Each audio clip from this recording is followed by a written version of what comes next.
Death can be a beautiful thing, beyond all the stigma associated around the event. It's the beginning of a world that starts directly from the end of another. When a whale dies in extreme depths, they sink towards the ocean floor, where entire ecosystems arise from their decomposing bodies. This is called a whale fall. Mike's EPM suit had left behind 3 days' worth of footage. Henry was put on the task of preparing it for viewing. While we couldn't save him nor the suit, we could at least figure out how Mike died. As we waited, the captain decided it was time for me to learn the truth about their mission, and why no one on the surface had ever heard about the scientific wonder that was Talos. "You saw all the dead sea creatures littering the ocean floor around the station?" Robert asked. I recalled the hundreds of bodies of mangled fish, not the most welcoming sight to the abyss. James told me something compelled them to dive down here. Some sort of sound? Robert nodded as he pulled up a computer. After a moment of fumbling, he clicked on a sound file. About 5 years ago, we recorded this coming from the depths of the Tonga Trench.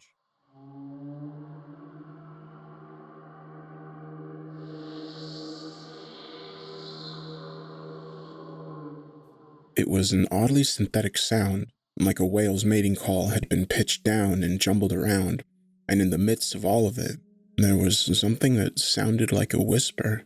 They recorded something similar around the Marianas Trench, and called it the biotwang, Robert said. The sound played on a loop as we talked, oddly eerie for something so innocent. We first thought it came from a whale, just a bit distorted after traveling vast distances or instrumental interference, but then we saw how it affected the wildlife in the region. Blooms of jellyfish appearing out of nowhere, and fish defying all instincts to dive toward crushing pressure. What made the sound then? I asked. Robert pulled up some pictures on the screen. Creatures similar to roundworms, but pitch black. They looked nothing like what we had just witnessed in the airlock, however. From what we can tell, there's a thus far completely undiscovered ecosystem somewhere down the trench, isolated for millions of years, unaffected by mass extinction events. They've evolved quite differently from life we see on the surface. It's like millions of single-celled organisms working together to form more complex creatures. But unlike ourselves, the cells can detach and rejoin at will. We've named it the syncytium. That's what killed Mike? They could be part of it, but what we just saw in the airlock is far larger than the microorganisms we gathered here. Before we could continue, James interrupted, letting us know that the footage was ready to be viewed. If they ever decide to declassify the existence of this station, they'll never mention the creatures, nor the sounds that alerted us to their presence. I'm sure one day they'll hail this all as a supreme technological advancement, but truth be told, the reason why the Navy put billions and billions of dollars into this project so that humanity could traverse the ocean floor is simply because they want to find whatever's making that sound and find a way of using it. "Cap, they're waiting for us," James said. We gathered in the central area. Abby sat in the back, some distance away from everyone else. She seemed even worse for wear than before, frail, as if she'd lost weight in the past couple hours since meeting her. Henry controlled the footage, ready to speed through to the important bits, as the descent itself was quite slow. 20,000 feet, the huddle zone. Everything we saw would be from Mike's point of view. The footage started in the airlock, Abby standing before him with a concerned expression on her face. "Hey, don't worry, I'll be back before you know it. It's not like it's my first time in the depths. It's not like they'd waste $1 billion on me dying anyway." She didn't seem consoled by his words.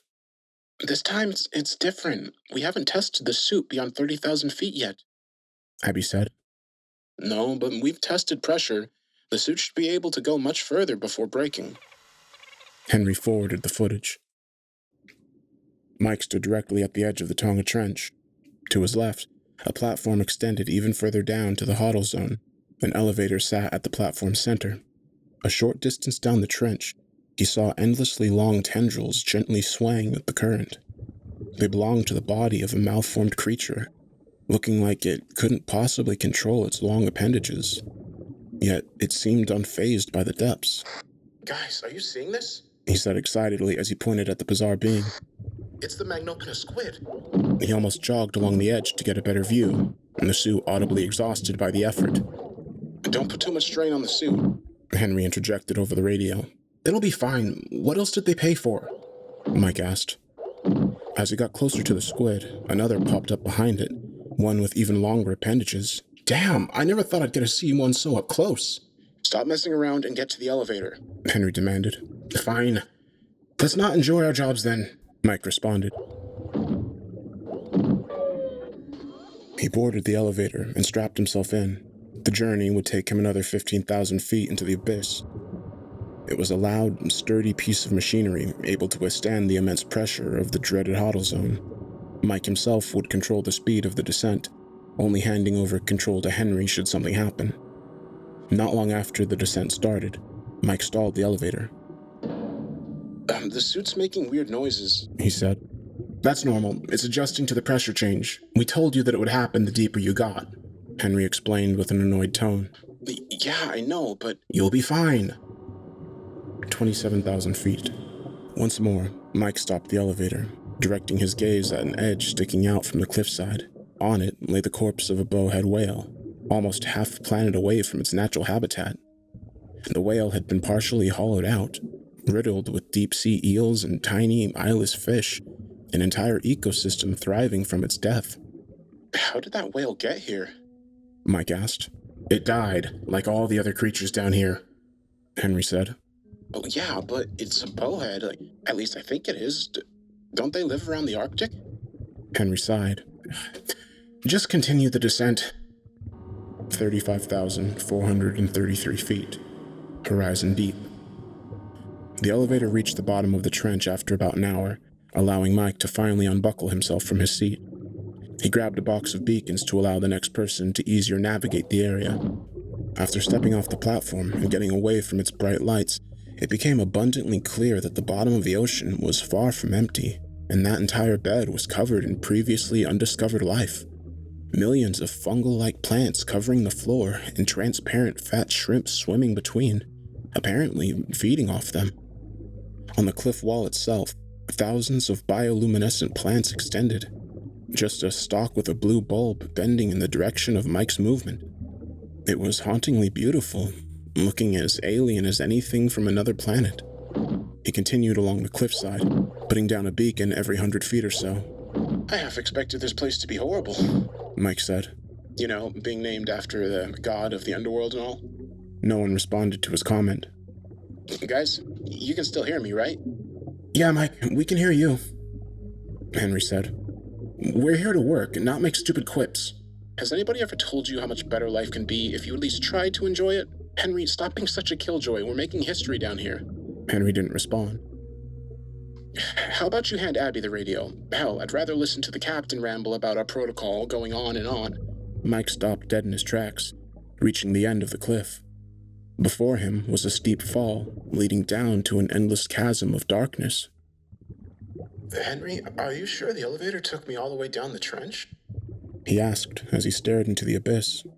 Yeah, you're at 35,000 feet. Well, it's just that I'm standing at the edge of a cliff, and this is clearly not the bottom of the ocean. That's impossible. We surveyed the entire area with sonar. Well, I'm telling you. The ground beneath Mike crumbled to pieces. He slid off the edge of the cliff and dove further into the deep. The darkness now surrounding him was absolute. Nothing could possibly help him orient himself as he fell. To fall in the ocean was a much slower process, giving him time to think about what kind of fate awaited him as he sunk to depths never before known by mankind. He called out for his crew members while desperately clawing at the cliff, but even with the suit, he was unable to slow his descent. As he got deeper, the suit started emitting loud beeps, alarms to alert to rapid pressure changes exceeding 16,000 psi, but before he could even react, he hit the ground hard. Mike fell silent, passed out from the impact. The void. Minutes after landing at unknown depths, Mike awoke to the sound of his suit beeping. The suit had held its ground and was starting to adjust to the new pressure. The manometer is broken, and with his tracking device malfunctioning, he could only try to guess how far he'd fallen. Mike grunted as he got to his feet, and taking some time to figure out what had happened. Henry, are you there? He finally said. No response. Captain? Anyone? Apart from a few malfunctioning instruments, Most of the suit seemed intact, yet no contact could be made with the base. Everything past that point would be after the comms went down, and we all patiently awaited to learn of Mike's fate. Despite having fallen far beyond what he believed to be the ocean floor, he had just landed on another plateau, with an endless distance still progressing downwards. The abyss was ever present, taunting us with its emptiness. Please respond? He begged, defeated. He activated the beacon still attached to him and checked his surroundings. He landed directly in front of a cave leading inside the cliff wall and moving steeply upwards. While protocol strictly dictated to wait for rescue in these situations, we could hear a gargled sound emitting from the cave. Whatever it was, it compelled Mike to check out the cave. The walls inside were perfectly smooth, an impossible formation of rocks reflecting the bright light shining from the EPM suit, lighting up the cave as far as it stretched. Mike stared at the shiny walls for a moment, adjusting the light. They had seemed smooth at an angle, but when the light pointed directly at them, it uncovered bizarre patterns, like symbols not corresponding to any known language. While he studied the symbols, a loud sound shook through the cave, almost sweeping Mike off his feet. It sounded similar to the biotwang, but with slight differences. The rhythm was changed. It seemed to put Mike further into a trance, and he diligently followed the source, ignoring any chance of rescue the further in he went. The cave led to a much larger cavern, extending beyond the reach of any light source he had available. Unlike the tunnel, these walls weren't smooth, but were covered in millions of tiny holes, each perfectly round, each identical to the last. Upon closer inspection, the holes weren't empty, but filled with worms, just like the ones that we had seen spew out of his body inside the airlock. They wriggled and reached for Mike as he walked through the cavern, getting louder with each passing step. The deeper he got, the less he seemed distracted by the holes, which were growing in size alongside the worms. Mike's only hypnotic objective was to reach the sound. Along the top of the worms, spindly, long-legged creatures walked across. They looked like shellless spider crabs, dipping their limbs into the worms, merging together while seeming to feed them. For each dip into the holes, their limbs grew shorter while the worms expanded. Eventually, he reached a corner of the cavern, and with it, the source of the sound. It was a half-consumed whale calf attached to the wall, bound by hundreds of massive worms extending into its torn flesh.